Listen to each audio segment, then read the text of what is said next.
още едно видео за осмиците, тъй като не можем да запишем дълго видео, което да се качи в YouTube. За това ще съм ви много благодарна, ако се абонирате за моя YouTube канал. Дили Кармична нумерология е канала. Може да ви изпратя линк по-долу за сабскрайбване. Хубавото за осмиците е, че доброто винаги се възнаграждава. Тоест, когато действате с почтеност и добри намерения и сте малко по-гъвкави, и търпеливи, то ще бъдете възнаградени с голям успех, защото осмицата е много силно енергийно число. Те са създадени да водят, да изграждат системи и да защитават околните. Но големият успех при тях идва, когато владеят баланса между силата, сърцето си, контрола и доверието, борбата и мъдростта.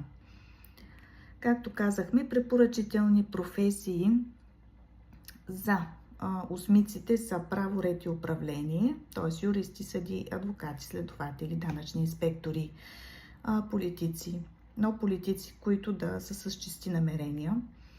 В финансовата сфера това са счетоводители, финансисти, брокери, мениджъри, директори, бизнесмени и предприемачи. Те изграждат бизнесмените с брокерство добри компании, но е възможно да допускат пък грешки с огромни мащаби, да научат уроци, след което да изградят на нова империя. Работа с информация и анализ, както казахме, IT специалисти, специалисти в сферата на киберсигурността, базата данни, дигиталната сфера, бизнес анализатори, аудитори и в сферата на духовността кармични психолози, нумеролози, астролози, но при осмицата трябва така да е в много добра дълбочина в себе си и осъзнаване, за да прояви духовната част, т.е. този тип професия. Като препоръки е важно за осмиците да знаят, че е много добре да помислят добре за истината в себе си, да са по-отговорни, да използват анализите и логическото си мислене, дисциплината си.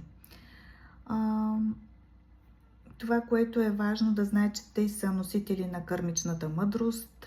Също така е добре да знаят, че ако осъзнаят истинската си сила и енергия, могат да постигнат хармония в мащаби, т.е. като световен мир, т.е. в целия вселенски свят, те могат да постигнат много мащабиране, тъй като те имат много мощна енергия, енергията на истината и на справедливостта. Така че, моля ви, осмици, прегърнете тайната, превърнете тайния ключ към духовното израстване в нещо мащабно, голямо